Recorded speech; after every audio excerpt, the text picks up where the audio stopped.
y algunos tipos particulares de la diabetes, como la gestacional, que está obviamente subregistrada en nuestro medio porque no se desarrollan o aplican los protocolos que permitan obviamente llegar a concluir respecto a este diagnóstico, y algunas complicaciones finalmente como la hipoglicemia. Como parte de la terapéutica, muchos de estos pacientes pueden recibir fármacos o insulina y desarrollar frecuentemente este tipo de hipoglicemia. Siguiente, por favor.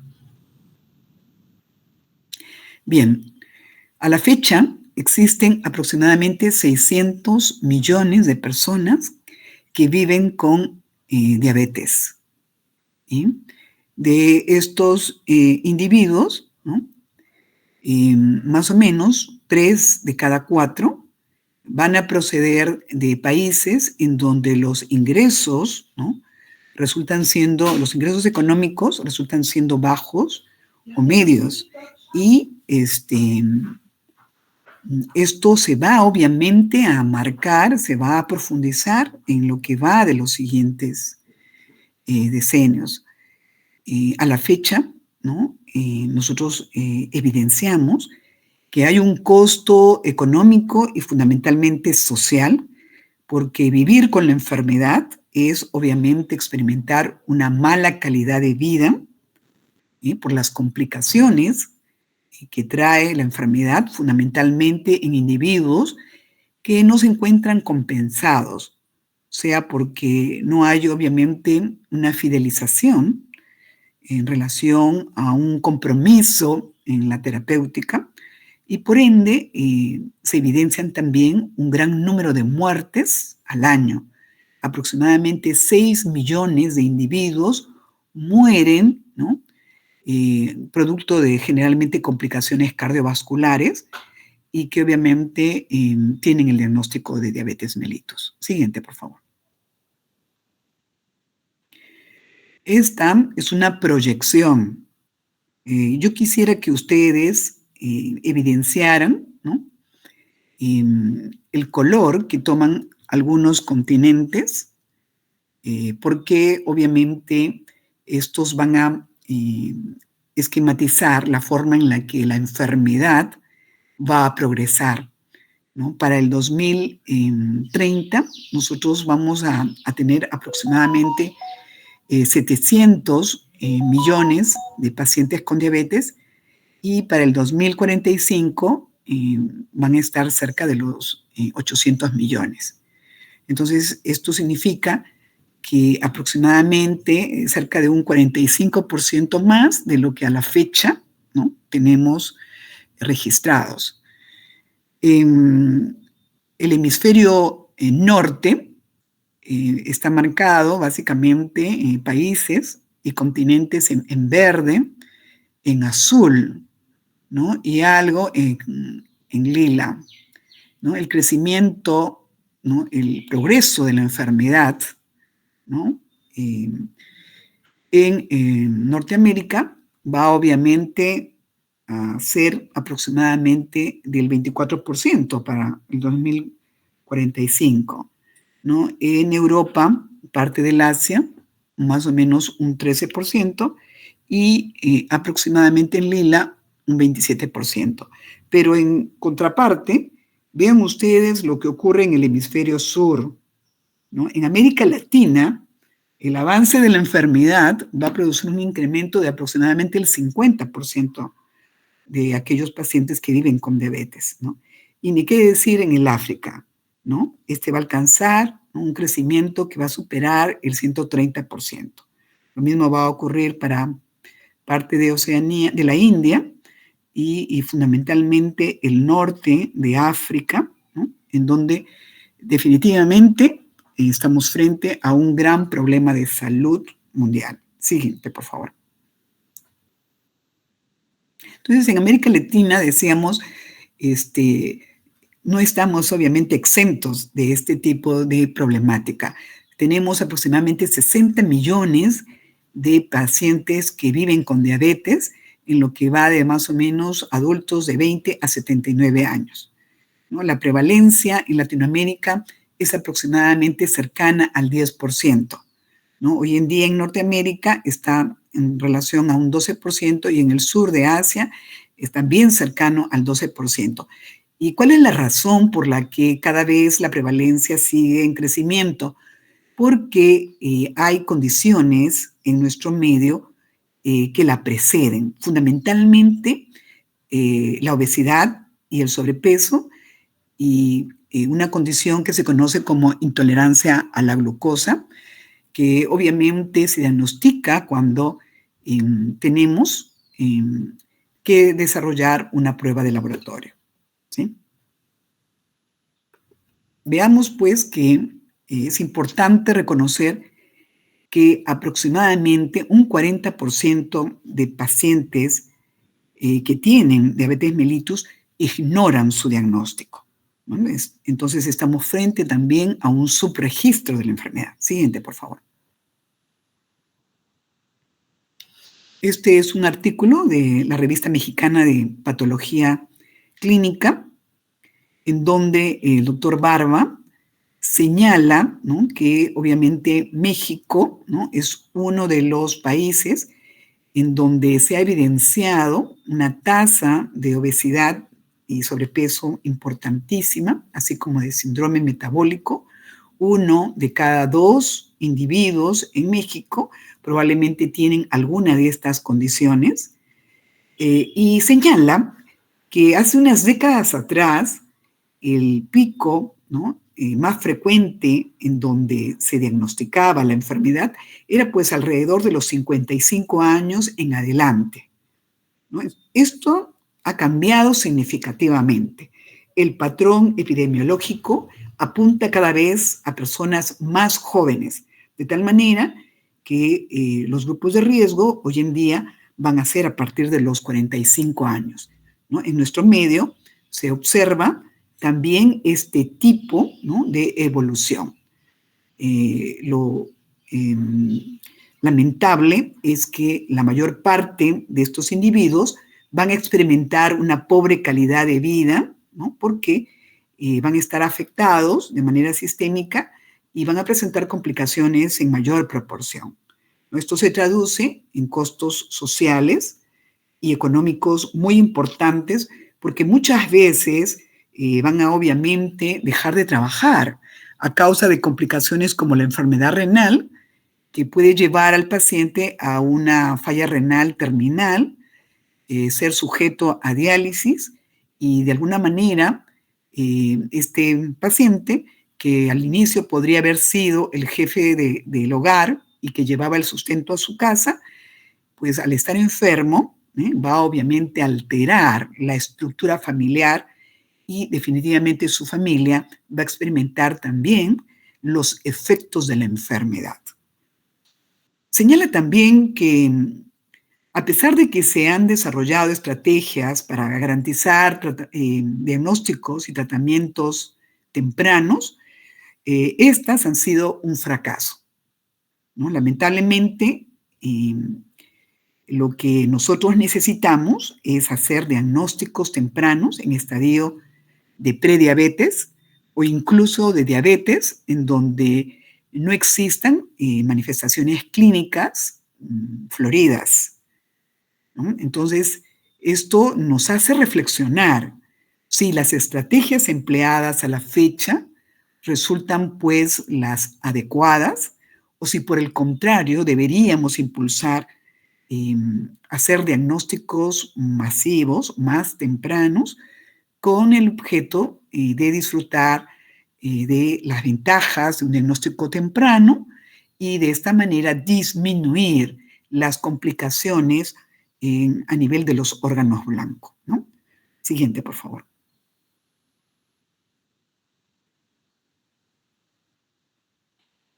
Diabetes mellitus se encuentra dentro de las 10 y 5 primeras causas de mortalidad.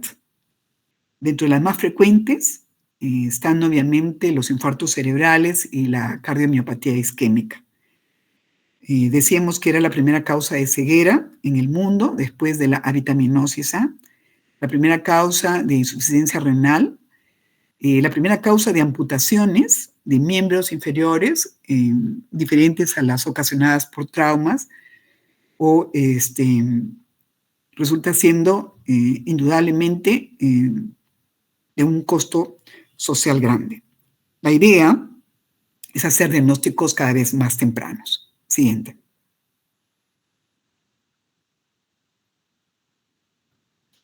Este es el icono de la Asociación Americana de Diabetes, una entidad, ¿no? Bueno, conocida como ADA, que año a año nos muestra algunas revisiones en relación a estrategias que permitan un abordaje temprano desde el punto de vista diagnóstico y terapéutico, ¿no?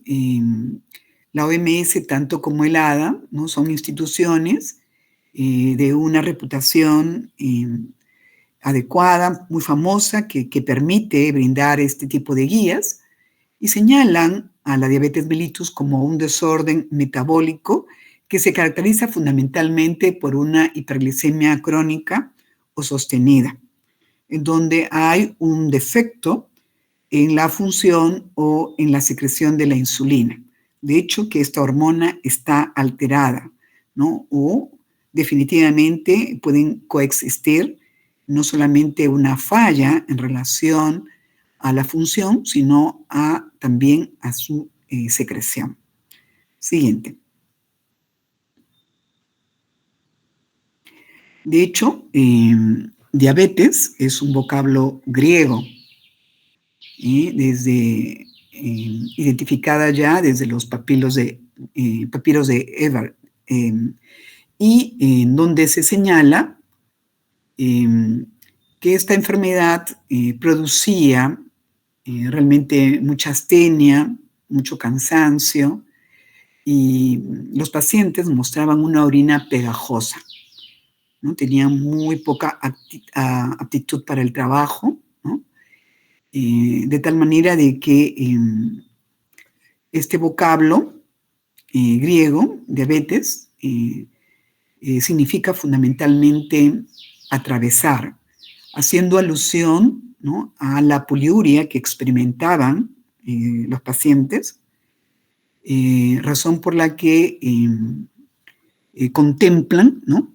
Que la diuresis era de manera muy importante.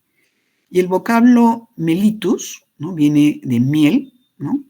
Y que estaba en relación, ¿no? A básicamente la eliminación de una orina dulce a la que obviamente se podían acercar las hormigas.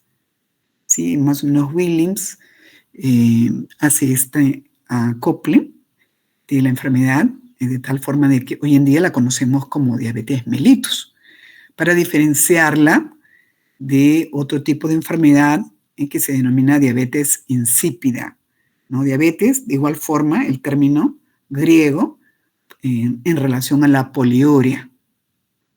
Bien, existen varios modelos para clasificar la enfermedad.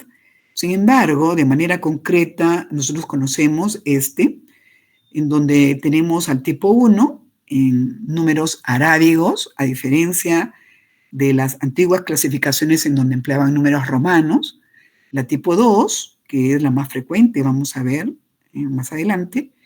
Otros tipos específicos de diabetes que están relacionados, obviamente, a la enfermedad del páncreas, ¿no? Hay una entidad muy frecuente que lleva básicamente a una fibrosis pancreática, es la fibrosis quística, y otras, ¿no? Como las ocasionadas por fármacos, dentro de las que están los corticoides, las producidas por enfermedades infecciosas, aquellas que se producen por alteraciones congénitas, etc.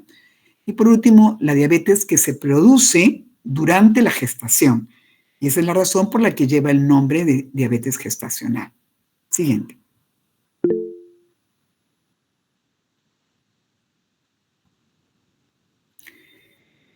Cuando hablamos del tipo 1, hablamos básicamente de la enfermedad que se caracteriza fundamentalmente por la destrucción de las células beta, ¿no? Esta enfermedad tiene una prevalencia más o menos del 5 al 10% del total de, de la diabetes, ¿no? Su inicio es en realidad de forma abrupta, súbita, aguda. Muchas veces, ¿no? Estas manifestaciones clínicas pueden ser muy repentinas. Habitualmente son niños o adolescentes, habitualmente gente joven. Una de las formas en las que puede presentarse la enfermedad es con pérdida del sensorio, ¿no? Muchas veces al investigar la causa de esta pérdida del conocimiento, los exámenes de tamizaje evidencian fundamentalmente glicemias que superan los 300 o más miligramos por decilitro, es decir, cifras muy superiores a 3, 4 o 5 veces el valor habitual. Y una vez hecho el estudio por el laboratorio, se identifica que en muchos de estos individuos la causa suele ser la causa inmune, ¿no? Se evidencian anticuerpos dirigidos contra estructuras, ¿no?, enzimáticas, ¿no?, o anticuerpos dirigidos contra receptores celulares que finalmente terminan por destruir las células beta, que son las células encargadas de producir insulina. Esta es la razón por la que los tipo 1 tienen una deficiencia severa de insulina o definitivamente dejan de producir insulina. Para poder vivir, se requiere administrar insulina exógena. El tipo 2 es el más frecuente, puede obviamente estar en relación a un 90 o 95% de la enfermedad. A diferencia del anterior, la expresión desde el punto de vista clínico suele ser más o menos asolapada, progresiva. Muchos de estos pacientes pueden mostrar, ¿no?, síndrome metabólico con dislipidemia o sobrepeso y obesidad, ¿no? La falla a este nivel es que la insulina que producen es una insulina de mala calidad, ¿no?, o hay una resistencia, ¿no?, con la insulina, ¿no? Hay muy pocos receptores o estos receptores no identifican, ¿no?, la unión para con la insulina. Finalmente, ¿no?, la interacción es infructuosa de tal forma de que estos pacientes van a experimentar, ¿no?, de manera progresiva síntomas asociados a esta inadecuada interacción, ¿no? Generalmente son sujetos adultos. Yo les decía que hace décadas atrás el grupo de riesgo eran adultos por encima de los 55 años. Hoy en día hablamos de adultos por encima de los 40 o 45 años. Muchos de estos individuos pueden recibir fármacos hipoglicemiantes orales, pero en determinadas circunstancias pueden ser tributarios de la administración de insulina. Adelante, por favor. Otros tipos específicos, habíamos mencionado que las enfermedades del páncreas exocrino, ¿no?, aquellos individuos que como secuela de una pancreatitis desarrollan enfermedad poliquística o fibrosis pancreática, la propia hemocromatosis y la fibrosis quística, ¿no?, en donde obviamente todo el tejido glandular tiene un compromiso importante, ¿no? Endocrinopatías, en donde se describe el feocromocitoma, el síndrome de Cushing y la propia acromegalia, la administración crónica de neurolépticos y glucocorticoides, defectos genéticos relacionados a la función de la célula beta y procesos infecciosos, ¿no? La coinfección de los virus Coxsackie está tremendamente implicada. Y por último, la diabetes gestacional, que es aquella que aparece durante el segundo o tercer trimestre de la gestación, muchas veces asociado a un incremento importante del peso en la gestante. Esta diabetes habitualmente termina cuando culmina la gestación. Sin embargo, tener el antecedente de diabetes gestacional, ¿no?, resulta siendo un factor de riesgo muy alto para volver a desarrollar la enfermedad en una futura gestación. Y lo peor de todo es que un 10% de estas pacientes con este diagnóstico, hasta un 15% en los próximos 2 años, podrían desarrollar una diabetes tipo 2. Siguiente. Bueno, hoy en día la presencia de tipo 1 es cada vez más constante, posiblemente porque los diagnósticos sean hechos de manera más precisa y oportuna. Definitivamente la sintomatología puede ser obviamente muy importante, muy severa, de tal manera que impacta de manera importante sobre la calidad de vida de estos adolescentes, ¿no? Muchos de los cuales deben recibir educación desde los primeros años para poder tomar decisiones acertadas respecto a la forma en la que obviamente deben alimentarse y ejercitarse, ¿no? Porque esta enfermedad va a llevar indudablemente a un compromiso sistémico en donde se afecta de manera importante el tejido musculoesquelético, ¿no? Y la sarcopenia, ¿no? Puede ser obviamente una característica de presentación muy temprana, toda vez de que la enfermedad se diagnostica en la adolescencia. Entonces, esa es la razón por la que es importante, ¿no? Practicar actividad física regular, ¿no? Mínimamente unas 4 horas semanales para garantizar que obviamente haya un mantenimiento de la fibra muscular estriada. Siguiente, por favor. ¿No? Hay factores de riesgo que habíamos señalado, ¿no? Como las comorbilidades, cuando hay mayor sobrepeso u obesidad o presencia del síndrome metabólico, si de alguna manera se aúna al sedentarismo, ¿no? Y a la malnutrición por exceso, antecedentes familiares, y muchas pacientes se ha diagnosticado una historia familiar de diabetes mellitus, ¿no? Frecuentemente hay obviamente una genética identificada en los tipo 1 y hay obviamente antígenos del complejo mayor de histocompatibilidad en determinadas poblaciones en donde se asocia una mayor prevalencia de tipo 2. Siguiente, por favor.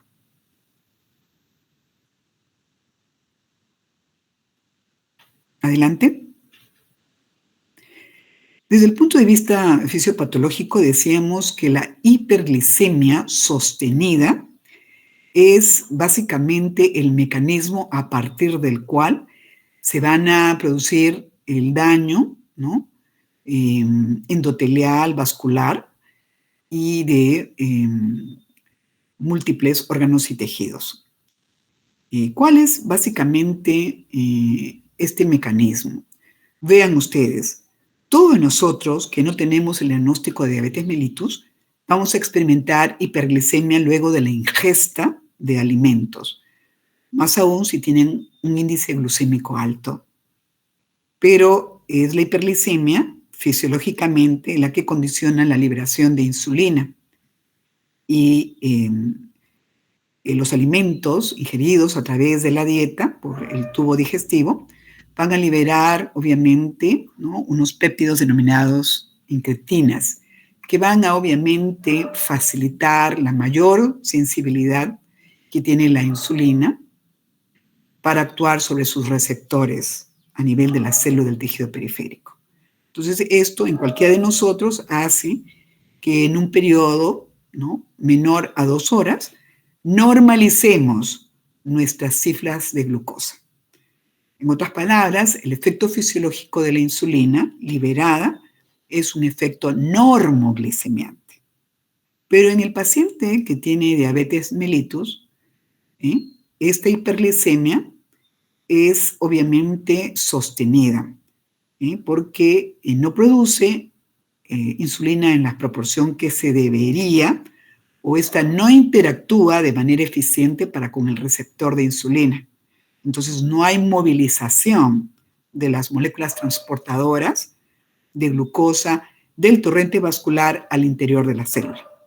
Entonces la glucosa se queda a nivel del torrente plasmático, ¿no? Y esto va a producir no solamente un incremento de la osmolaridad plasmática, sino que de manera sostenida esta hiperglicemia va a producir, ¿no?, mecanismos a partir de los cuales sufre, ¿no?, una transformación incompleta hacia sorbitol, ¿no?, y otros alcoholes que van a producir daño del endotelio, ¿no?, de los vasos sanguíneos, y que van a producir un sinnúmero de productos de glicación avanzada, que a la larga van a tener un deterioro sobre diferentes estructuras. La hiperglicemia per se va a producir no solamente una disminución en la captación de la glucosa por parte del músculo, va obviamente a tener un efecto sobre el vaciamiento gástrico, va a acelerar la velocidad con la que los alimentos del estómago se vacían hacia el intestino. Va a producir un incremento en la lipólisis, ¿no?, porque al incrementar las cifras de glucagón, ¿no?, va obviamente a perpetuar el ciclo de la hiperglicemia. Sobre el hígado, ¿no?, va obviamente a tener un efecto, ¿no?, sobre el glucógeno almacenado, de tal forma de que va a implicar un incremento, ¿no?, de la liberación de la glucosa al torrente sanguíneo. En el cerebro va obviamente a tener un impacto sobre la función de los neurotransmisores, ¿no? Sobre el intestino habíamos mencionado a existir una disminución del efecto incretina, y sobre el riñón va a disminuir, ¿no?, la eliminación de la glucosa, o precisamente va a incrementar la reabsorción de la misma a nivel del túbulo contorneado proximal, ¿no? Allí existen obviamente los receptores GLT1, que al igual que en el borde en cepillo, también van a facilitar por un mecanismo de cotransporte asociado al sodio la absorción de glucosa. Siguiente, por favor. Decíamos que es importante llegar a hacer el diagnóstico de la enfermedad, y en realidad lo más temprano posible. Cuando obviamente nosotros tenemos mapeado el árbol genealógico y las enfermedades que se han desarrollado en nuestras familias, podríamos obviamente mantener, ¿no?, una conducta que nos permita desarrollar estilos de vida saludable para evitar, ¿no?, la expresión de esta carga, ¿no?, familiar importante, ¿no? Entonces, la epigenética es una rama de la medicina que busca en determinadas circunstancias intervenir, ¿no?, sobre el estilo de vida de los individuos para evitar la expresión, ¿no?, de los genes. Clásicamente, la enfermedad puede caracterizarse por la presencia de polidipsia, ¿no?, que es obviamente una sed incrementada, de poliuria, ¿no?, que es obviamente un volumen de orina incrementado, polifagia, un apetito incrementada, y astenia, cansancio y pérdida de peso, ¿no? Entonces, el paciente experimenta mucha sed y por eso es que ingiere cantidades importantes de líquidos. Al estar la osmolaridad plasmática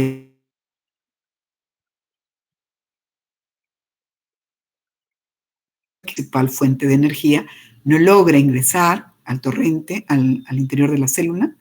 Esa es la razón por la que experimenta, ¿no?, hambre y también cansancio, porque no hay forma alguna de poder utilizar a la glucosa como fuente energética. Siguiente.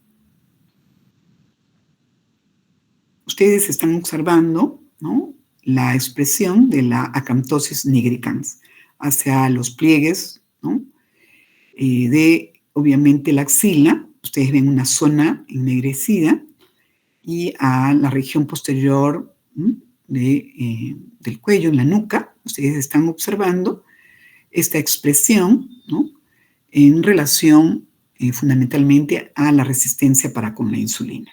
Siguiente. Siguiente. Decíamos que desde el punto de vista bioquímico hay una interacción de lo que representa la resistencia para con la insulina y la disfunción endotelial, característica de enfermedad hipertensiva, enfermedad coronaria y aterosclerosis, ¿no? Y de igual forma, en sentido inverso también, ¿no?, la resistencia para con la insulina en pacientes con sobrepeso y obesidad, dislipidemia y diabetes, ¿no? Aquí lo evidente es que hay un proceso de inflamación crónica en donde existen factores proinflamatorios, ¿no?, identificados, liberación de quinasas y factores de transcripción, ¿no?, que actúan como péptido señal y que van a obviamente perpetuar, ¿no?, esta glucotoxicidad, esta lipotoxicidad, ¿no?, por el estrés oxidativo y el acúmulo de las señales proinflamatorias. Siguiente, por favor.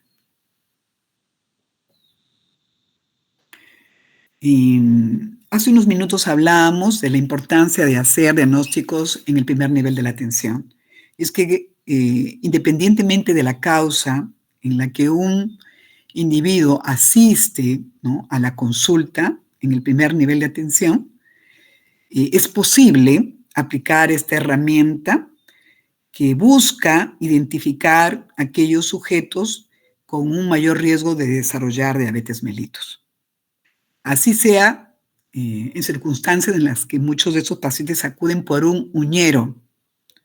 Si nosotros identificamos, ¿no?, algunas de estas características, podríamos contribuir, ¿no?, a orientar al paciente a que se practiquen los estudios de laboratorio para hacer el diagnóstico o descarte de la enfermedad, ¿no? Entonces, este test es de origen, ¿no?, finlandés, el test de Findrix, ¿no?, y consta básicamente de 8 preguntas, ¿no? Muchas de estas tienen un puntaje de 0 cuando la característica está ausente, de 1 si de manera parcial está presente y de 2 si está obviamente presente de manera evidente, ¿no? Es posible que cuando tiene un puntaje de 7, hablemos de un puntaje bajo, a lo mejor la probabilidad de que el sujeto tenga diabetes es muy bajita, 1 de cada 100. Pero si por el contrario tiene más de 20 puntos, obviamente este es un puntaje muy alto y 1 de cada 2 sujetos con 20 puntos o más puede tener la probabilidad de hacer el diagnóstico de diabetes mellitus en estos momentos. Siguiente. Es tan importante el test de Findrix, ¿no?, que la OMS utiliza una aplicación en base al test de Findrix con aproximadamente un cuestionario así de sencillo que consta de 7 preguntas en donde le preguntamos al sujeto su edad, ¿no? Si tiene menos de 40 años es 0, ¿no? Si tiene entre 40 y 44 años, a lo mejor es 1 punto, pero si tiene más de 45 años, el calificativo es de 2 puntos. La Asociación Americana de Diabetes también recomienda la aplicación de este cuestionario. Hay que evaluar la identificación de los factores de riesgo, ¿no? Cuando este sujeto, por ejemplo, tiene hipertensión, obesidad o enfermedad cardiovascular identificada o dislipidemia, mínimamente hay que aplicar cada 3 años. Si el paciente tiene, ¿no?, una historia familiar, por ejemplo, de diabetes mellitus tipo 2, en primer grado, ¿no?, el papá, la mamá, los primos o los hermanos, o ha tenido esta señora un diagnóstico de diabetes gestacional, entonces aquí definitivamente el puntaje es mayor, ¿no? Es importantísimo que cuando estos individuos tienen un puntaje de 5 o más en este cuestionario establecido por la OMS, hay que hacer de todas formas el descarte para diabetes. Siguiente. Se le pregunta si hace ejercicio, si ha subido de peso, si ingiere verduras y frutas en la dieta. Más o menos por allí van el estilo de las preguntas. Bien, vamos entonces expresamente a lo que es el diagnóstico por el laboratorio. Nosotros vamos a tener exámenes, test del laboratorio que van a permitirnos realizar el diagnóstico siempre y cuando el paciente muestre valores a nivel del punto de corte por encima del mismo. ¿Bien? ¿Qué pruebas son? La glucosa basal o plasmática en ayunas, son sinónimos. La glucosa al azar, que significa en cualquier momento del día, A diferencia de la anterior, nosotros veíamos que la primera era la que se practicaba en condiciones de ayuno, al menos 8 horas, y definitivamente temprano por la mañana. Es decir, que las horas de ayuno eran las que correspondían a la noche, al periodo de descanso, donde cualquier individuo no come, ¿no? El test de tolerancia a la glucosa, que es obviamente un test en donde se sobrecarga de glucosa al individuo para poder desafiar, ¿no?, la respuesta que tiene frente a esta sobrecarga de glucosa. La hemoglobina glicosilada, denominada también prueba A1C. Estos son los test que nosotros utilizamos hoy en día para realizar el diagnóstico de la enfermedad. Muchos de estos test también pueden ser empleados para la evaluación o monitoreo, evolución de la enfermedad. Y otros test complementarios, ¿no?, para poder clasificar la enfermedad, ¿no?, es el péptido C, los anticuerpos dirigidos contra, obviamente, las enzimas del metabolismo o posiblemente para las células beta. Y también podemos evaluar la prueba de microalbuminuria para contemplar el estadio en el que obviamente se encuentra el paciente una vez hecho el diagnóstico. Porque se sabe que cuando hacemos el diagnóstico de la enfermedad, ¿no?, este sujeto tuvo ya, ¿no?, un deterioro previo 5 a 10 años antes de haber hecho el diagnóstico, ¿no? A lo mejor los síntomas eran muy solapados, muy tenues, y tan solo habían modificaciones discretas en relación a las pruebas de laboratorio que no se hicieron o se hicieron de manera inoportuna. Siguiente, por favor. No me canso de decir que las pruebas de laboratorio son una fotografía del momento en el que se toma la muestra al paciente. Y que en definitiva, cuando el paciente no cumple con los requisitos para realizarse el examen, para la toma de muestra, para realizarse el examen, definitivamente los resultados que el laboratorio emite no necesariamente pueden estar en relación a la condición real del paciente. Por eso es importante explicar a los pacientes las condiciones en que deben acercarse al laboratorio para la toma de muestra. A eso se denomina proceso preanalítico, antes de que obviamente se procesen las muestras del paciente. Estos deben cumplir ciertos requisitos. Debe haber una preparación previa, hay que recibir las recomendaciones durante el examen, se debe tomar la muestra con dispositivos adecuados, se debe transportar y conservar la muestra de manera inmediata para asegurar, ¿no?, que finalmente llegue al área de procesamiento con las condiciones idóneas. ¿Qué pasaría si un paciente no tiene el ayuno prescrito? Entonces ya no sería una muestra de glucosa basal, ¿no?, la que probablemente solicitó el médico, porque el paciente no se encuentra en ayuno. Y es posible que el resultado de la glucosa tenga un valor, ¿no?, elevado, y si nosotros no nos aseguramos, ¿no?, que el paciente realmente cumplió con estas indicaciones, hasta podría atribuírsele un diagnóstico que no le corresponde. ¿Correcto? Siguiente, por favor. Entonces, la primera prueba, la más empleada para, obviamente, realizar el diagnóstico de diabetes, es la glucosa basal. También le decimos glicemia basal porque el sufijo emia habla de la presencia del metabolito en sangre. Entonces, glucosa en sangre es glicemia. Basal porque obviamente se encuentra el paciente en condiciones de ayuno, basales de reposo y ayuno, básicamente. Generalmente para esta prueba se requiere el ayuno nocturno, aproximadamente 8 horas de ayuno nocturno, y nosotros debemos utilizar, ¿no?, tubos que obviamente contengan el volumen requerido para colectar la muestra al vacío.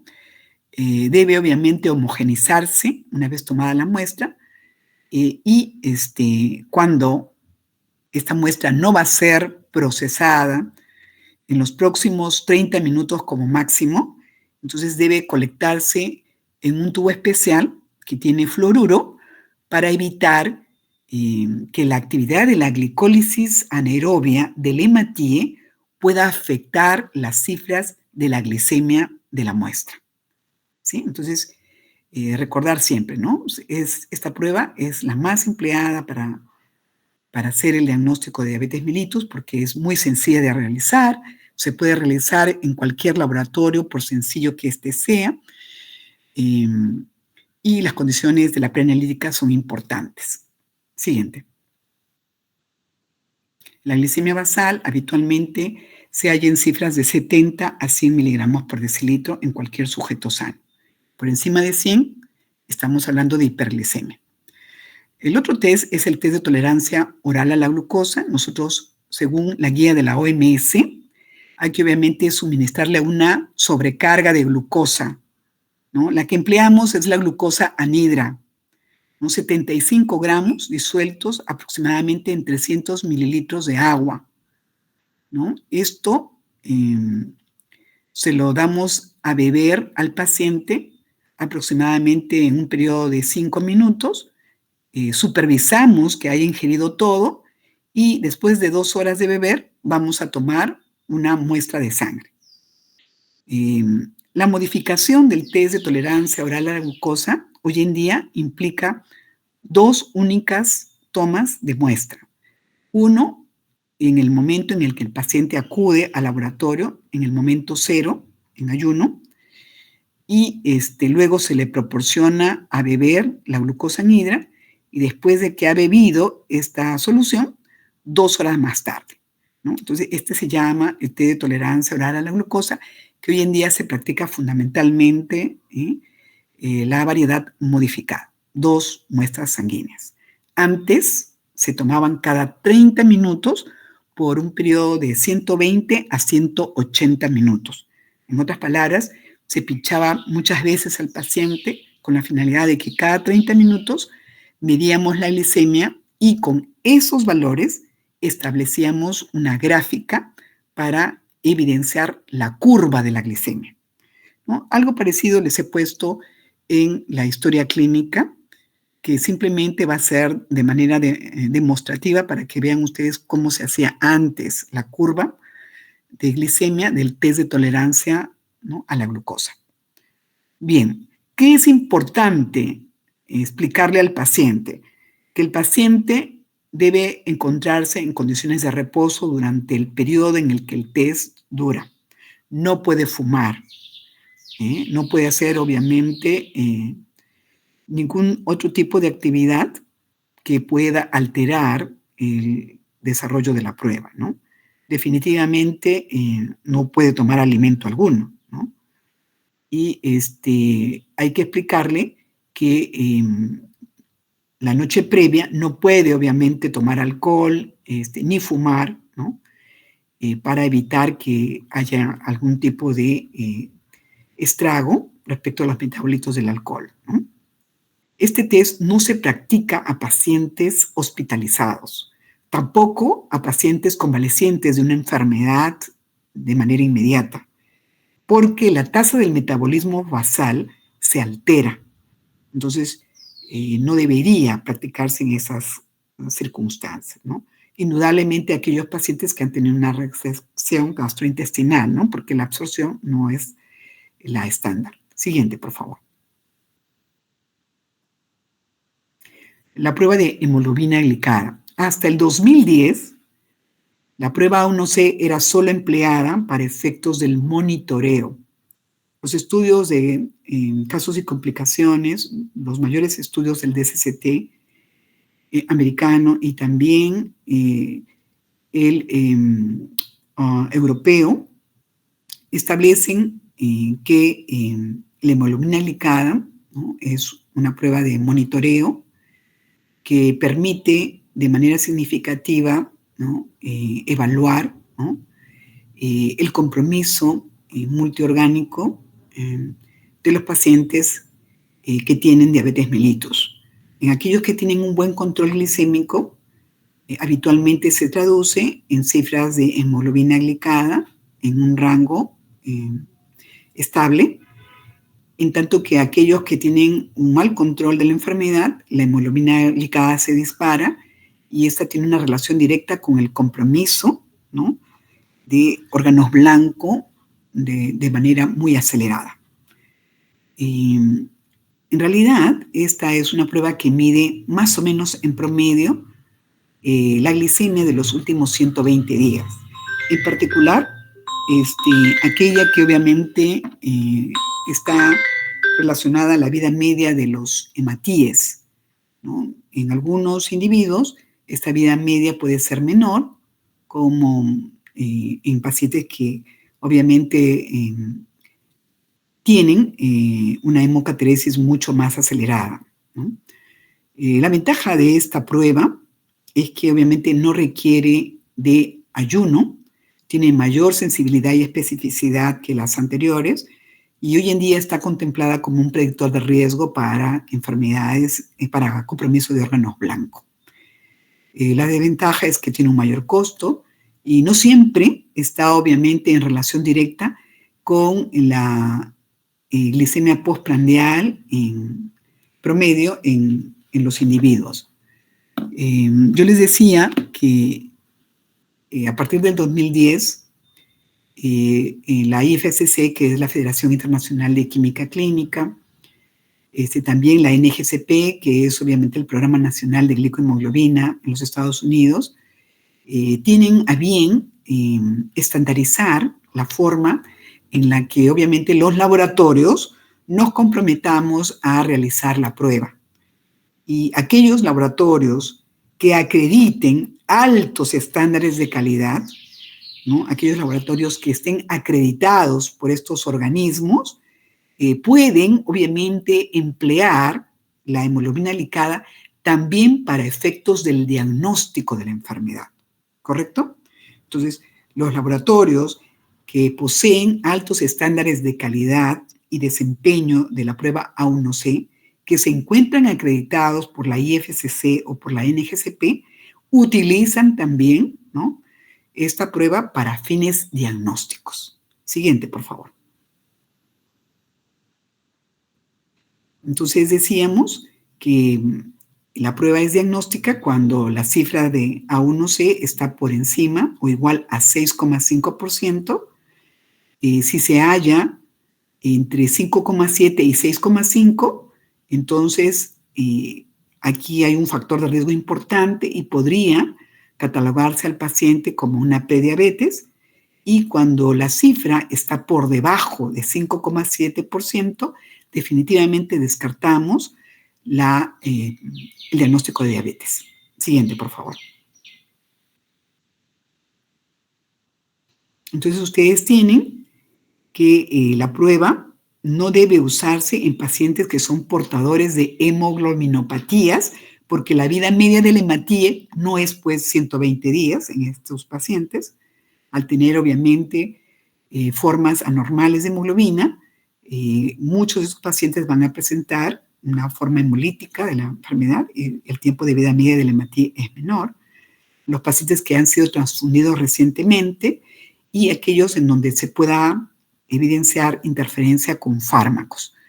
Hacia la derecha ustedes tienen una equivalencia, ¿no?, de la glicemia promedio del paciente en miligramos por decilitro hacia la derecha respecto a las cifras de hemoglobina glicada en porcentaje, que son la expresión que utiliza la NGCP, el Programa Nacional de Glicohemoglobina en los Estados Unidos, y hacia el centro ustedes van a tener la expresión de la hemoglobina glicada en otro tipo de unidades, que son milimol por mol, que es la forma en la que obviamente se expresa por la IFSC.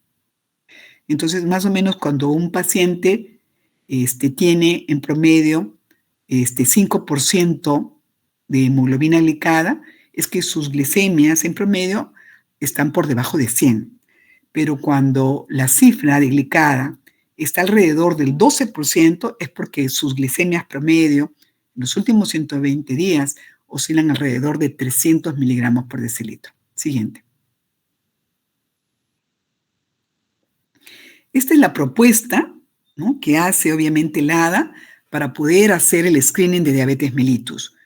Vean ustedes, cuando un paciente puede mostrar alguna de esta sintomatología, ¿no?, está perdiendo peso, puede incrementarse la diuresis y hay poliuria, tiene mayor sed, hay polidipsia, ¿no? Entonces, aquí hay un riesgo, más aún si tiene una edad que está dentro de los grupos de riesgo importante, señalado. Entonces, a la consulta, el paciente a lo mejor va por la mañana, muchas veces va por la tarde, ¿no? Y en determinadas circunstancias el paciente puede estar en ayuno. Entonces, si está en ayuno, lo que se solicita es una glucosa en ayuno o glicemia en condiciones de ayuno basal. Si la cifra de glicemia basal en este paciente que está en ayuno, ¿no?, que acudió al consultorio en condiciones de ayuno, entonces acude al laboratorio y de inmediato se le toma la glicemia y si tiene una cifra mayor o igual a 126 miligramos por decilitro, el diagnóstico está hecho, es diabetes mellitus. Pero muchas veces hacia la derecha el paciente no está en ayuno, ¿no?, va por la tarde o no está en ayuno, entonces lo que se solicita es una glicemia al azar, ¿no? Si el paciente tiene cifras superiores a 200 miligramos por decilitro, con la sintomatología previa, entonces el diagnóstico está hecho por la glicemia al azar, diabetes, ¿sí? ¿Qué pasa si en estos test, ¿no?, en el caso en que el paciente haya obviamente, ¿no?, sido sometido a la glicemia basal, la cifra fue menor a 126, entonces se le cita al paciente para que obviamente se le pida un té de tolerancia oral a la glucosa. ¿Por qué? Porque la glicemia basal estuvo por encima de 100, pero por debajo de 126. Y no tuvimos, ¿no?, el criterio para obviamente diagnosticarlo de diabetes. Entonces le pedimos un té de tolerancia oral a la glucosa. Entonces, el modificado, habíamos dicho, son 2 tomas, en el momento 0 y a los 120 minutos. Entonces, en la primera toma de muestra, nosotros tenemos 3 probabilidades. Y es como que repitiéramos la glucosa en ayuno, ¿verdad? Porque el paciente viene en ayuno, 8 a 12 horas, y tenemos 3 posibilidades con esta primera toma. Que el resultado esté por debajo de 100. Eso es normal. La otra posibilidad es que esté por encima de 126. Y ya tenemos allí un punto de corte en relación a diabetes mellitus. Pero la tercera posibilidad es que el paciente tenga un resultado entre 100 y 125. Y nuevamente, obviamente, tiene hiperglicemia, pero no califica para hacer una diabetes mellitus con este criterio, con este único criterio. A las 2 horas, ¿no?, después de beber la sobrecarga de glucosa anhidra, esta solución, entonces nuevamente existen 3 posibilidades, ¿no? Que obviamente tenga un resultado normal a las 2 horas por debajo de 140 miligramos por decilitro.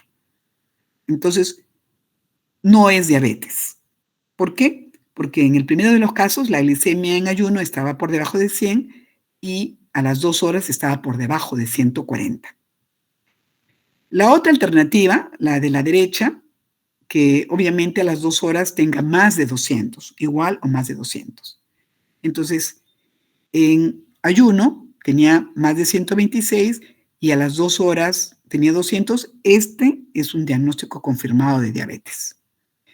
Y la tercera posibilidad, la que está al centro, es que a las 2 horas el resultado de la glicemia esté entre 140, pero menos de 200, 140 a 199. Entonces estaríamos frente a una intolerancia, ¿no? Y por ende, este sujeto podría estar catalogado como una prediabetes. Hacia la derecha, ¿no?, si el paciente que no viene en ayuno, tiene una glicemia al azar menor a 200, no califica para el diagnóstico de diabetes, entonces podemos allí mismo solicitar una hemoglobina glicada, una prueba A1C. Y tendríamos tres posibilidades. Que la glicada esté normal, menor de 5,7%, no es diabetes. Al extremo, ¿no? Que la glicada esté por encima de 6,5% y el diagnóstico sería diabetes. O al centro, ¿no? Que el resultado sea entre 5,7 a 6,4, es decir, menor a 6,5%, y en esas circunstancias podríamos decir que el paciente podría someterse a un test de tolerancia y de esta manera poder finalmente dilucidar si es o no diabetes, lo que el paciente muestra. Siguiente, por favor.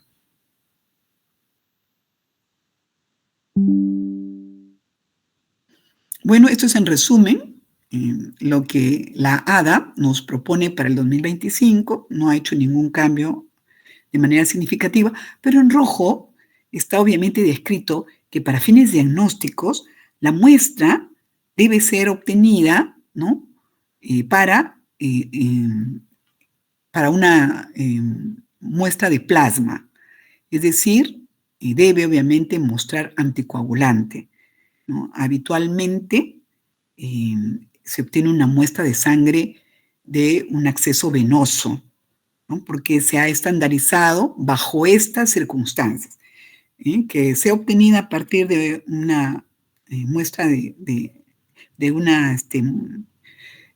acceso venoso y que definitivamente sea plasma lo que se utilice para procesar la glicemia. Entonces ustedes tienen allí las cuatro pruebas que ADA ha reconocido para fines diagnósticos. La glicemia en ayuno, el punto de corte es mayor o igual a 126 miligramos por decilitro, pero el paciente debe tener al menos 8 horas de ayuno. La postprandial, es decir, aquella que se realiza luego de la glucosa plasmática a las 2 horas, en el curso del test de tolerancia oral a la glucosa, cuando sale más de 200, igual o más de 200, y hemos considerado una carga estándar de 75 gramos de glucosa disuelto en 300 mililitros de agua, tal cual lo describe la OMC. Cuando es un niño, la carga de glucosa anhidra debe ser 1,75 gramos por kilogramo de peso, pero nunca sobrepasarse de 75 gramos. ¿Correcto? Un aspecto importante es que cuando nosotros preparemos esta solución debe ser glucosa anhidra. No vale, obviamente, colocar 75 gramos de azúcar, porque el azúcar es una mezcla de diferentes monosacáridos, ¿no? Disacáridos, sacarosa incluso. Entonces hay que obviamente considerar que el test debe estar estandarizado. Tenemos a la glicada como prueba diagnóstica cuando la cifra está alrededor de 6,5 o más de 6,5%, pero decíamos que el laboratorio debe estar, ¿no? Acreditado por la IFSC o por la NGCP para que tenga validez, ¿no? Y ser empleada la prueba con fines diagnósticos. Y por último, la glicemia al azar, que es en cualquier momento del día, ¿no? Independiente de la ingesta, que puede tener un resultado de 200 o más miligramos por decilitro. Siguiente. Entonces, esto como resumen para que les quede claro que cualquiera de estos criterios puede ser empleado para llegar a confirmar el diagnóstico de una diabetes mellitus. Adelante, por favor. Ya habíamos mencionado que prediabetes era cuando obviamente el resultado del paciente no calificaba al punto de corte anteriormente descrito. Siguiente.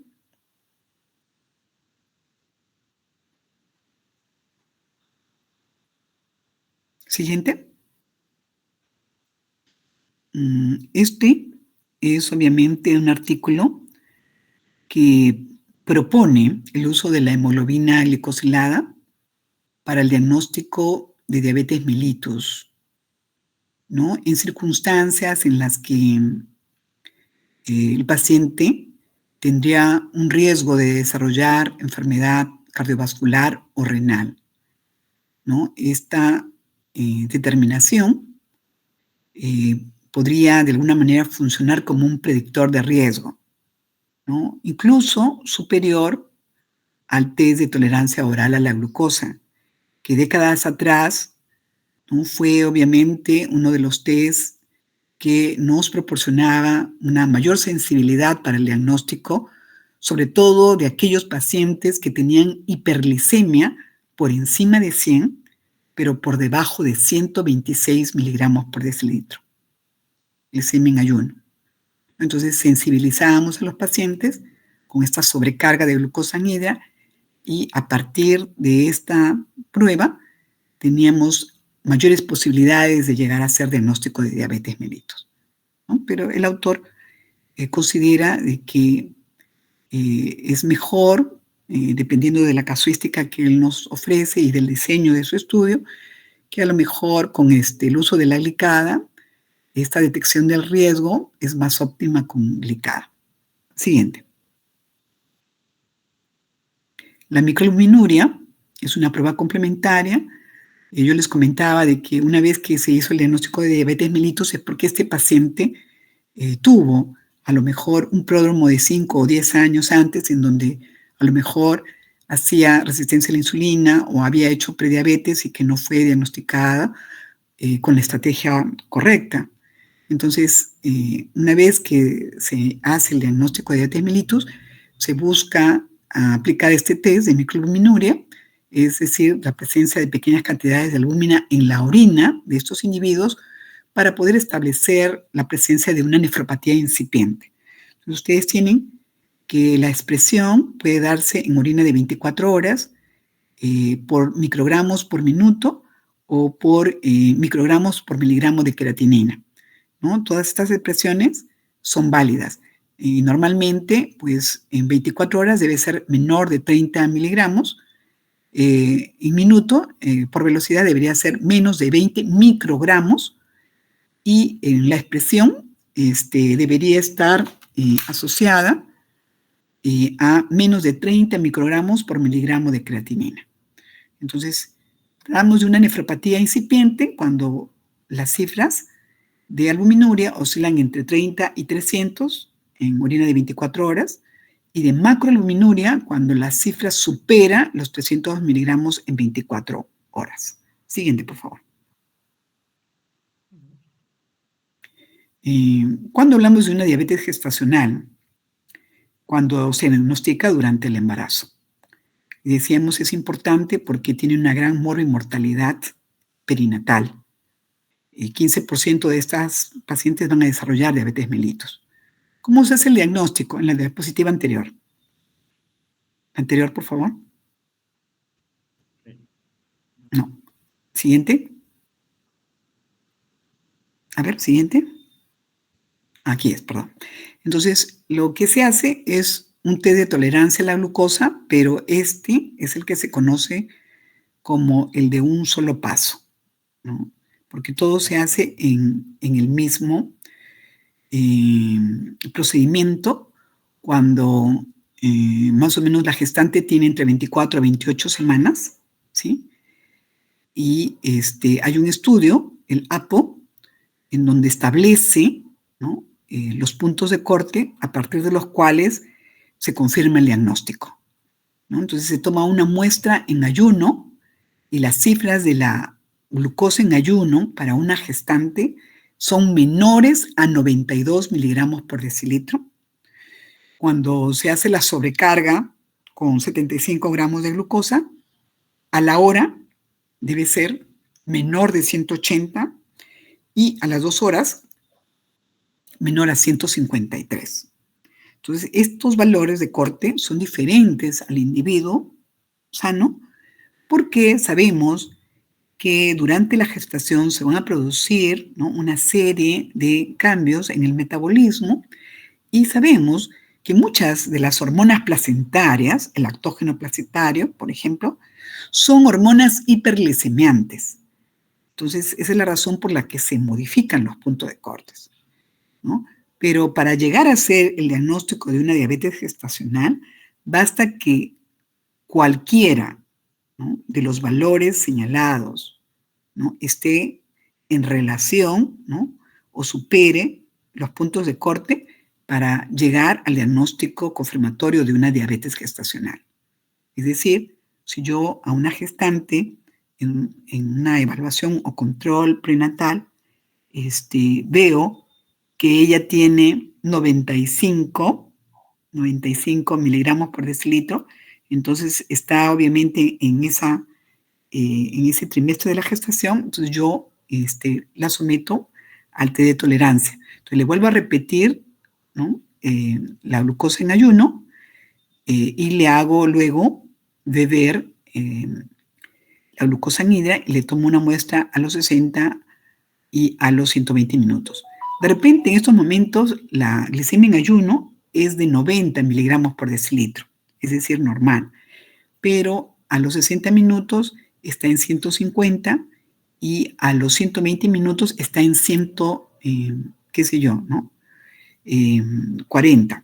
Entonces, resultó normal, no tiene diabetes. Pero en otro caso, ¿no?, basta que alguna de estas cifras supere el punto de corte, el diagnóstico se confirma. Siguiente, por favor. La hipoglicemia es una de las complicaciones más frecuentes, ¿no?, en pacientes con diabetes mellitus. El punto de corte está por debajo de 70 miligramos por decilitro y puede constituir en una urgencia endocrinológica de gran severidad, ¿no? Es la glicemia baja. El prefijo hipo nos habla de un valor bajo. Hay que saber reconocer que hay una triada que puede obviamente evidenciarse cuando la cifra de la glucosa plasmática está por debajo de 50 miligramos por decilitro y que está en relación a manifestaciones del sistema nervioso autonómico, y que obviamente el paciente responde de manera muy favorable cuando se le administra una carga de glucosa de fácil absorción, ¿no? Por ejemplo, el jugo de naranja o de una fruta, ¿no? Y si es que obviamente no se dispone de, obviamente, un producto de alto índice glucémico, entonces hasta una lata o botella de gaseosa sirve para efectos de poder restablecer, ¿no?, la condición del paciente. Siguiente, por favor. Entonces, los signos característicos de la hipoglicemia están en relación a, obviamente, la respuesta del sistema nervioso autonómico, que son síntomas adrenérgicos. Fundamentalmente, el paciente comienza a experimentar sudoración profusa, temblor, hay palpitaciones, tiene ansiedad, hormigueo, y estos son signos de alarma. Luego aparecen los síntomas neuroglucopénicos, que van a estar en relación a una alteración del estado de conciencia, puede estar confuso, y puede estar muy cansado o muy débil, necesita sentarse, una sensación de bochorno, calor, está confuso y muestra una alteración respecto al comportamiento habitual, ¿no? Entonces, cuando esto se evidencia, de inmediato hay que obviamente administrarle, si está consciente, por la vía oral, ¿no?, un alimento de alto índice glucémico. Por ejemplo, pueden ser, si tenemos a la mano uvas, 12 uvas. Si tenemos naranja o mandarina, una naranja o mandarina, ¿no?, una fruta muy dulce. Y si definitivamente no hay más que una bebida gaseosa, eso también puede servir para atender la urgencia en el paciente. Siguiente, por favor. Entonces, esto es lo que obviamente les comentaba, ¿no? Un nivel 1, en donde la hipoglicemia puede ser leve, el ADA ha propuesto que lo que se debería administrar son 15 gramos de carbohidratos de, obviamente, absorción rápida, ¿no?, que pueden ser glucosa, jugo de frutas, etcétera, ¿no?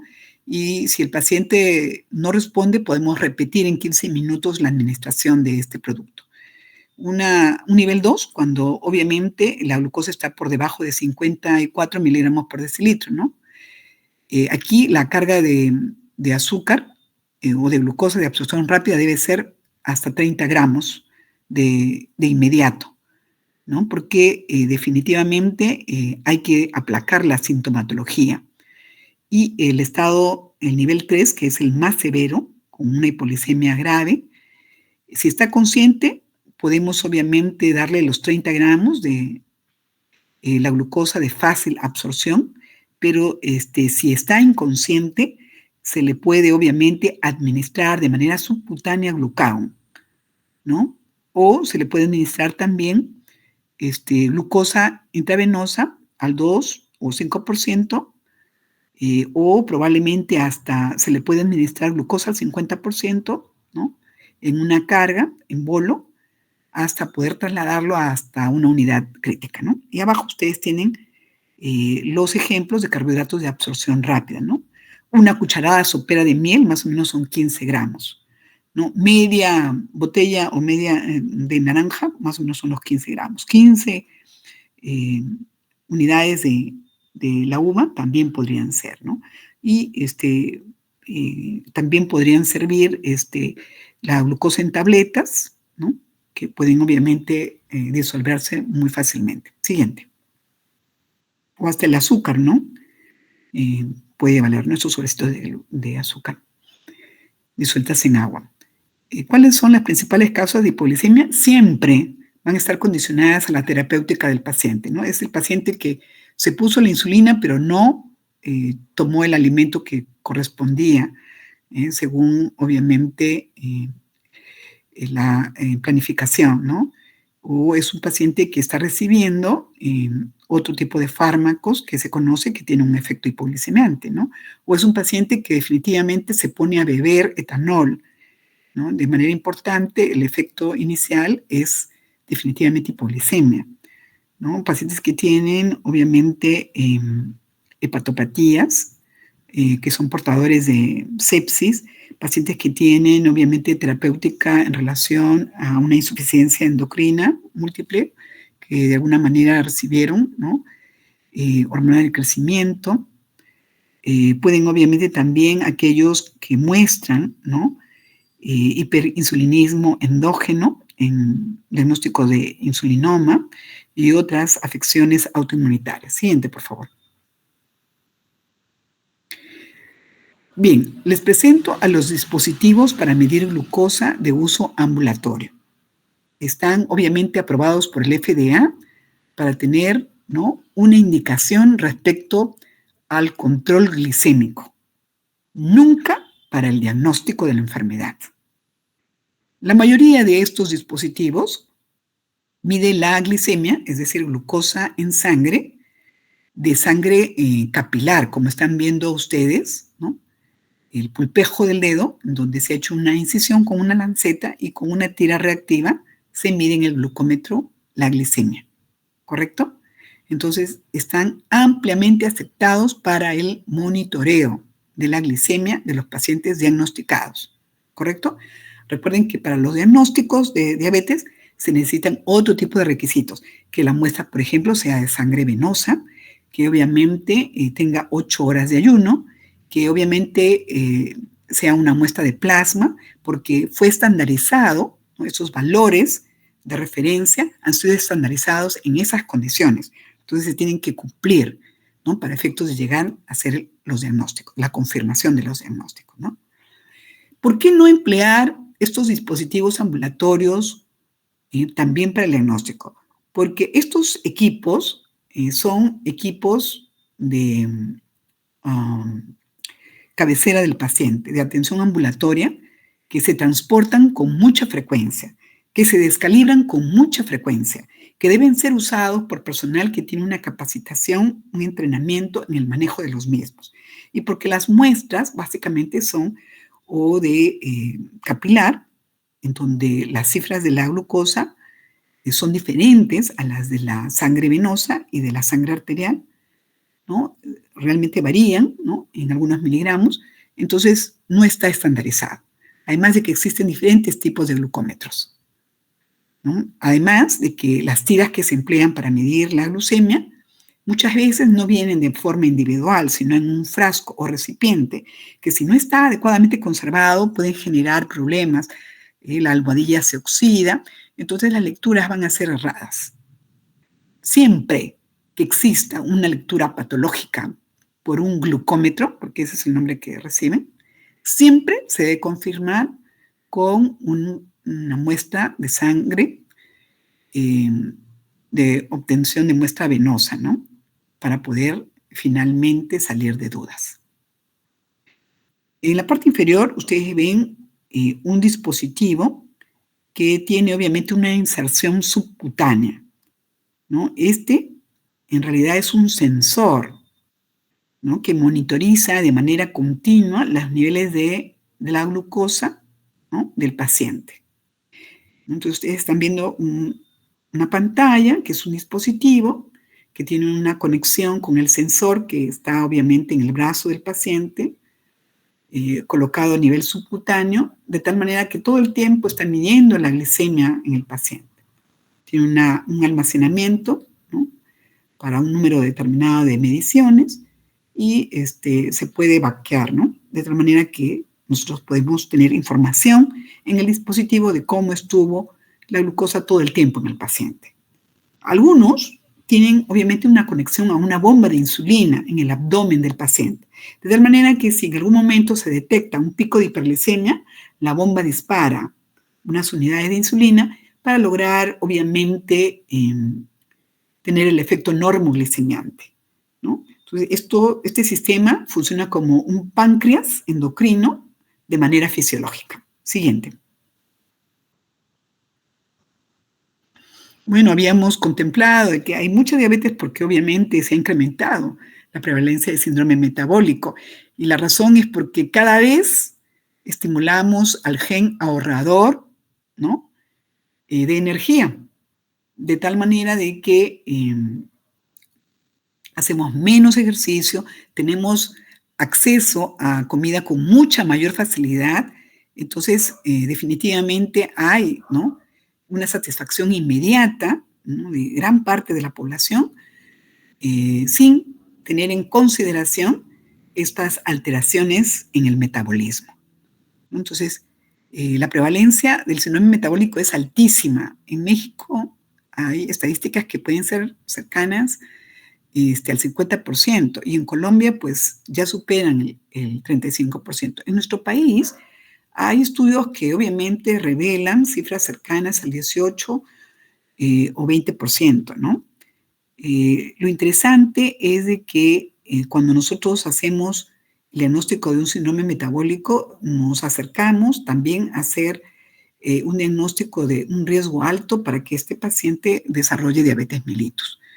Normalmente basta que presente 3 condiciones de las aquí descritas, es decir, que el paciente muestre obesidad central, ¿no? Entiéndase en la medición de la cintura, que va básicamente terminando la última costilla, alrededor básicamente del ombligo, en aquellos pacientes que muestren hipertensión, que tengan intolerancia a la glucosa o resistencia a la insulina, que tengan un estado proinflamatorio y protrombótico, o que desarrollen dislipidemia heterogénica, sea esta por incremento de las LDL colesterol, por disminución de las HDL colesterol o incremento de los triglicéridos, ¿no? Hay que contemplar que muchos de estos pacientes, que obviamente son catalogados como obesos por el índice de masa corporal, que es obviamente uno de los más empleados por la facilidad con la que obviamente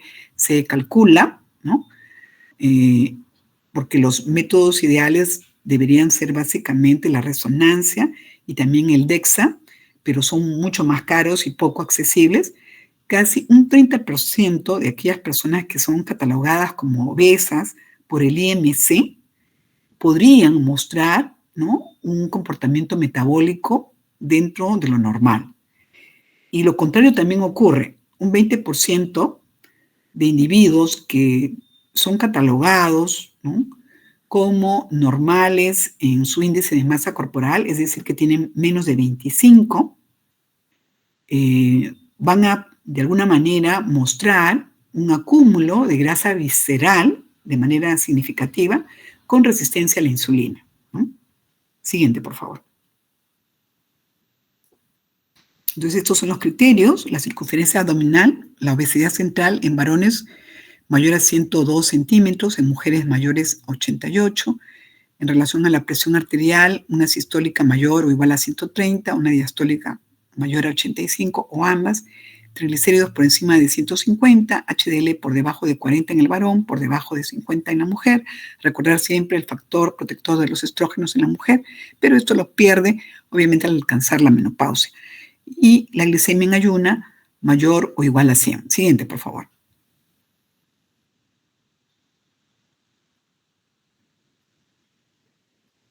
Siguiente. En nuestro país, ¿no?, hay estudios donde se señalan que en los niños mayores, ¿no?, hay sobrepeso y obesidad en un 60% de ellos. Entonces, estos van a ser los futuros adultos obesos, ¿sí? Todo porque obviamente ya no hay actividad física regular. Hoy en día los colegios ya no tienen una asignatura, ¿no?, en donde prácticamente incentiven el desarrollo de buenas prácticas deportivas. A lo mejor tampoco tienen la infraestructura necesaria. Entonces, estos van a ser los futuros adultos obesos, ¿no? En nuestro país, cerca del 57% de varones tienen algún grado de sobrepeso u obesidad. Y en las mujeres es mucho mayor, ¿no? Más o menos el 63.1%. Esto porque indudablemente, ¿no?, en la mujer se atraviesan por procesos, ¿no?, diversos, que están obviamente dados por la natalidad o por el control de la natalidad, ¿no?, con el uso de contraceptivos orales que pudieran en muchas tener, ¿no?, un efecto sobre la tasa del metabolismo basal. ¿No? Lo mismo con fármacos, ¿no?, para el tratamiento de afecciones, ¿no?, psiquiátricas, que se ha demostrado van a tener un efecto no solamente sobre el metabolismo basal, sino sobre la sensación del apetito. Entonces, la mayor parte de estos fármacos van a producir incremento del apetito, y esa es la razón por la que pueden también desarrollar obesidad, ¿no? Hoy en día, pues, hay una nueva generación de fármacos que están orientados al tratamiento de la obesidad, ¿no? Entiéndase esta como una enfermedad crónica proinflamatoria que obviamente debe tratarse de manera regular, ¿no? Los antiguos, la Orlistat y los antiguos fármacos tenían efectos adversos con demostrados efectos muy pocos respecto a los adversos. Entonces, la balanza hoy en día de los nuevos fármacos ofrece otro tipo de alternativas. Siguiente, por favor.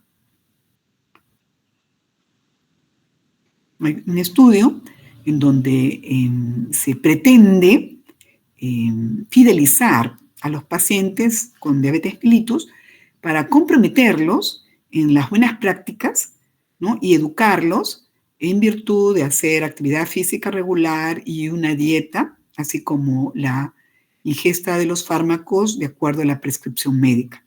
Y como quiera que cada vez más las aplicaciones en la nube pudieran de alguna manera servir para este tipo de entrenamiento, hay estudios hoy en día donde se muestra, ¿no?, que la adherencia de estos pacientes se incrementa cuando se hace uso de estas plataformas. Los pacientes habitualmente tienen en sus domicilios al menos una computadora conectada a Internet, y de parte de la institución existe un programa que puede monitorizarlos, ¿no? Siguiente, por favor.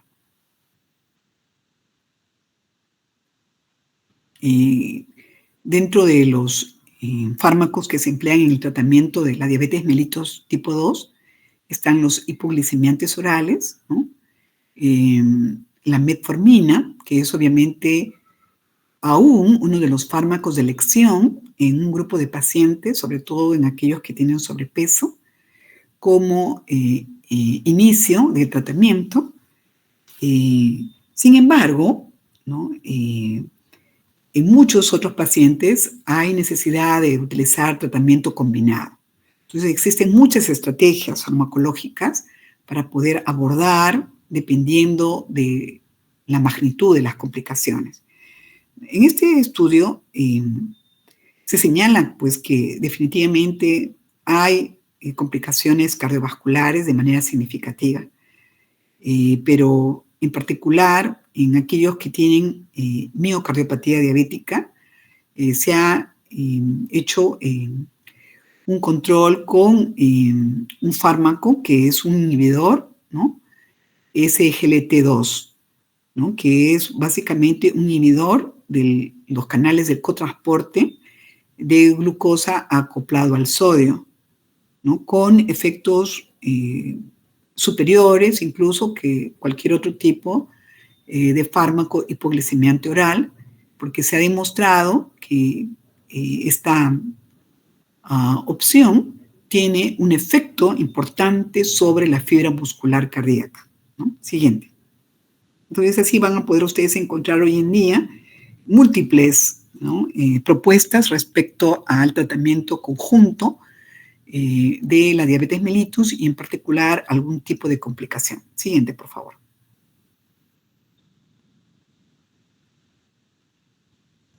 Bueno, ustedes ven allí un pie diabético, ¿no? Ven obviamente una amputación, ¿no? De un dedo en el paciente, porque el pie diabético tiene hoy en día una importancia grande.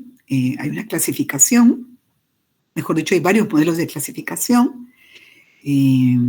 La clásica, neuropático y vascular, es solamente una forma muy global, ¿no? El foco está en relación a que hay un compromiso de los pequeños vasos y cuando el paciente sufre un traumatismo, ¿sí?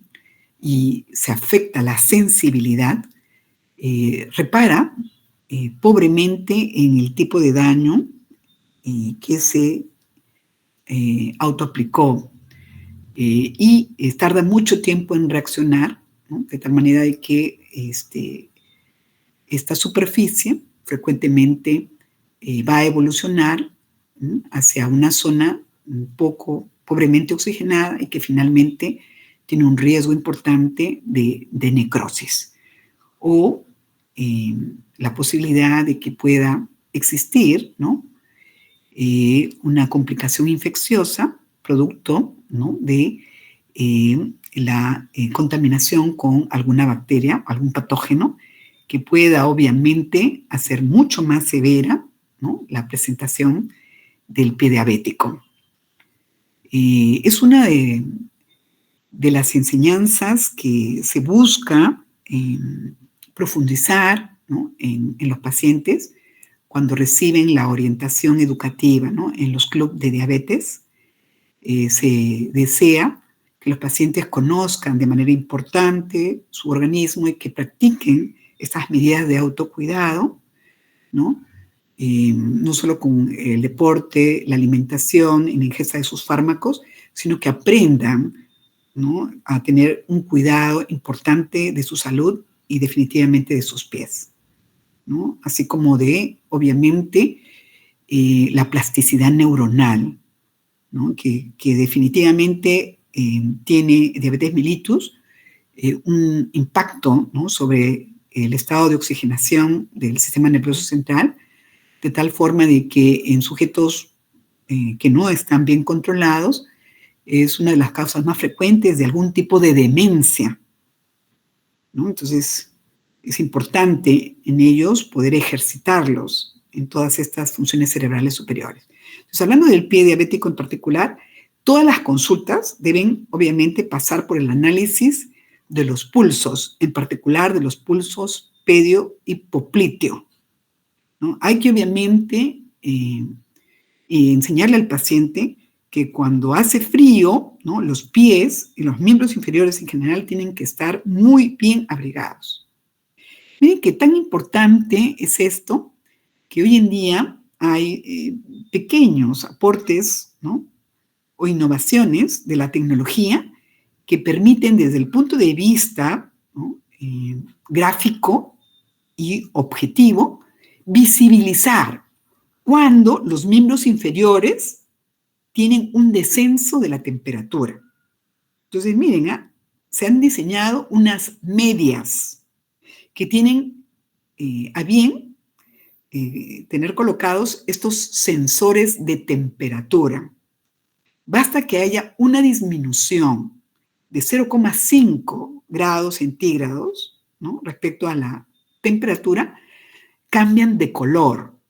Entonces le avisan al paciente que se necesita abrigo, que se necesita movimiento, ¿no? Es una forma, ¿no?, muy sencilla, muy práctica de avisarle al paciente que necesita, obviamente, hacer una actividad física, necesita abrigarse mejor para que nuevamente se recupere la temperatura a nivel del miembro inferior. Siguiente, por favor. Creo que... Muy bien, yo les agradezco mucho la atención mostrada. De repente, pues nos hemos extendido un poquito, pero era una forma necesaria de poder llegar a ustedes y de sensibilizarlos para poder, ¿no?, afrontar los retos que significa, ¿no?, tratar a un paciente con diabetes, ¿no?, empezando por un diagnóstico temprano y oportuno. Si hubiera alguna pregunta o alguna duda, gustosamente puedo intentar responderles. Adelante, por favor.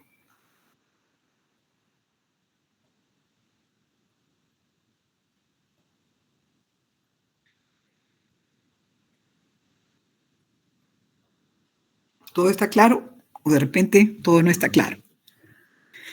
Bueno, Me parece que todo está claro, doctora. No hay dudas por parte de los compañeros. ya. Solo mencionarles que van a encontrar algunos estudios que están señalando la necesidad de desarrollar ejercicio aeróbico y también ejercicio de fuerza para tratar de mantener la masa muscular en pacientes con diabetes, porque en ellos la sarcopenia es acelerada. Peor aún si tiene sobrepeso u obesidad.